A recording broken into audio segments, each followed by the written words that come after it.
22મી November 2024 દિવસે એટલે લગભગ 6-1 મહિના પહેલા રિલીઝ થયેલી આ ફિલ્મ બહુ મોટું પ્રોડક્શન. એક ચર્ચા એવી હતી કે આ ફિલ્મની પાછળ અને મેકિંગ અને માર્કેટિંગની પાછળ લગભગ 5 કરોડ રૂપિયાનો ખર્ચો કર્યો હતો. પરંતુ આ ફિલ્મનું અત્યાર સુધીનું total box office collection 60 lakh રૂપિયા જેટલું થયું છે. ત્યારે આજે ચર્ચા એ કરવાની છે કે આટલું મોટું પ્રોડક્શન અને આટલું સારા કલાકારોની ટીમ છતાં આ ફિલ્મ કેમ ન ચાલી. મારી દ્રષ્ટિએ ફિલ્મને ન ચાલવા પાછળ મુખ્ય 3 કારણો છે. એક, ફિલ્મના દિગ્દર્શક પ્રીત. 2, ફિલ્મની લેખિકા જાહ્નવી ચોપડા. અને 3, ફિલ્મના કલાકારો. મારી દ્રષ્ટિએ જે મુખ્ય હીરો હિરોઈન છે એનું કાસ્ટિંગ જ પ્રોપર લાગતું નથી. ચર્ચા કરીએ કે આવું કેમ થયું.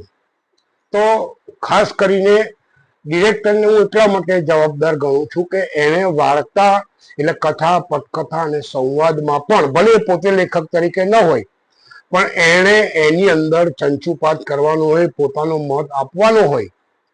આમાં એમણે પોતાનો મત આપ્યો હોય અથવા એણે પોતે કોઈક જગ્યાએ આમાં ઇન્ટરફિયર કર્યું હોય એવું લાગતું નથી. લેખિકા જાહ્નવી ચોપડા. મારી દ્રષ્ટિએ નવલકથાનું રાઇટિંગ અને ફિલ્મનું રાઇટિંગ એ બહુ જુદી મેટર છે. અહીંયા ફિલ્મ નવલકથાની જેમ લખાઈ હોય એવું મને લાગે છે.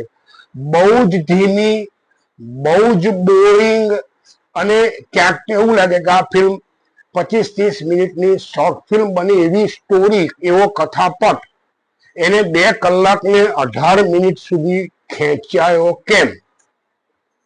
બીજી વાત, લેખિકાની વાત આવી છે ત્યારે ભાષા. ગુજરાતી ભાષા હોવી અને ગુજરાતી જેવી ભાષા હોવી એ 2 વચ્ચે ફરક છે.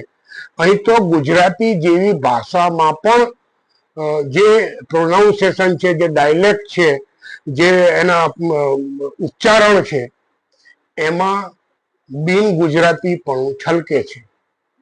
હિરોઈનને પ્યોર ગુજરાતી બતાવી છે કારણ કે એને શું કહેવાય, એને પાણીપુરી ભાવે છે, એને ગુજરાતી વાનગીઓ ભાવે છે, એ ઊંઘવામાં રાજકોટ, રંગીલા રાજકોટ જેવી છે, અને છતાં પણ એનું જે પ્રોનાઉન્સિએશન છે એ ખૂંચે છે. ત્રીજો મુદ્દો, ફિલ્મ પૂરી થાય અને ફિલ્મ ક્યારે પૂરી થાય, આ બેની વચ્ચે બહુ જ પાતળી ભેદરેખા છે. તમને ફિલ્મ જોતી વખતે સતત એવું લાગ્યા કરે કે હવે આ ક્યારે પૂરી થાય. અને ચોથો મુદ્દો લેખિકા તરીકે જાહ્નવી ચોપડા માટે કે નેરેટિવ એ નવલકથામાં એક જુદી રીતે આવે કે તમે ત્યાં વર્ણનાત્મક રીતે વાત કરીને એ સીનને ડેવલપ કરવાની વાત કરો. અહીં નેરેટિવ વારંવાર વચ્ચે વચ્ચે આવીને નેરેટર દેખાય નહીં પણ બોલે, જૂન મહિનાની વાત કરે, જુલાઈ મહિનાની વાત કરે, એ થોડુંક ખૂંચે છે, એ વાર્તાને બ્રેક મારે છે. પાંચમો મુદ્દો, 2 વાર્તાઓને જક્સ્ટાપોઝ કરવાનો પ્રયત્ન કર્યો છે.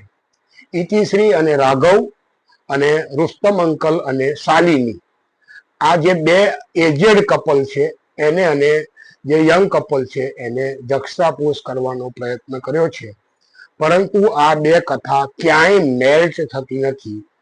અને જો પ્રોપર મેલ્ટિંગ ન થાય તો ગાંઠો પડે, આપણે એવું કહીએ છીએ કુકિંગની ભાષામાં. અહીંયા પણ વાર્તામાં ગાંઠો પડી હોય એવું લાગે છે. કારણ જે સિનિયર કપલ બતાવ્યું છે એ તો ખાલી એન્ટ્રી છે, 1-2 એન્ટ્રી, 3 એન્ટ્રીમાં વાત પૂરી, એટલે કેમિયો જેવો રોલ છે. નો ડાઉટ આ કેમિયો જેવા રોલમાં પણ રુસ્તમ અંકલના પાત્રમાં હિતેન કુમાર જામે છે. તમને બીજા બધા કલાકારોની નીરસ એક્ટિંગની વચ્ચે તમને કંઈક જોવા જેવું જો લાગતું હોય, ગમતું હોય, તો એ હિતેન કુમારની એક્ટિંગ છે. શાલિનીનું પાત્ર સુચિતા ત્રિવેદીએ ભજવ્યું. સુચિતા ત્રિવેદી એટલે બા બહુ બેબી વાળી મીનાક્ષી. મને આજે ખબર પડી નથી ફિલ્મ જોયા પછી કે જે ભારતીય નૃત્યાંગના છે, જે ટીચર છે, એનું શરીર આટલું જાડું કેવી રીતે હોય?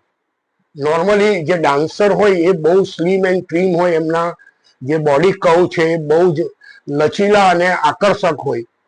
અહીંયા સુચિતા ત્રિવેદી, માફ કરજો પણ થોડા હેવી બોડી લાગે છે, અને એમના અભિનયમાં પણ એવી કોઈ સ્પાર્ક દેખાતો નથી.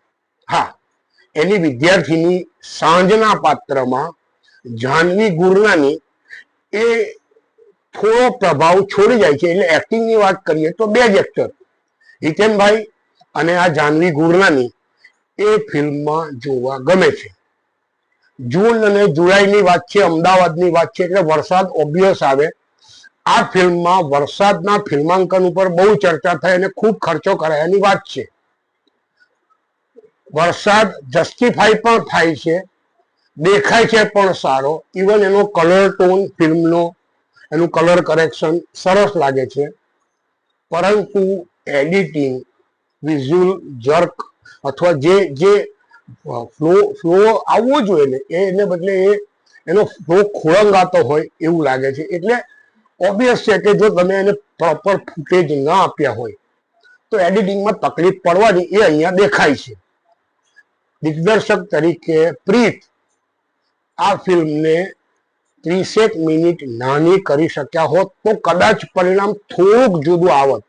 આ ફિલ્મ એટલી ધીમી અને બોરિંગ ગતિએ ચાલે છે, અને એના જે સ્ટોરી ટર્ન છે ને એ બહુ જ પ્રિડિક્ટેડ છે. તમને ખબર જ છે કે છેલ્લે આવું થયું છે, કારણ કે આમાં લવ ટ્રાયેંગલ છે. જે રાઘવ છે, મિત્ર ગઢવી, એ મેટ્રીમોનીનો ઓનર છે, ભાગીદાર છે. ઇતિશ્રી છે, એના લગ્ન માટે પ્રોફાઇલ ત્યાં આવે છે. એની એક ફોરેન રિટર્ન છોકરા સાથે આ લોકો મેચ કરી આપે છે, અને પછી આ બે જણા વચ્ચે મિત્રતા ના પડદા પાછળ લવ પાંગરે છે. એટલે ટ્રાયેંગલ લવ સ્ટોરી, પણ એનો અંત અને એના બધા જ વળાંકો પ્રિડિક્ટેડ લાગે.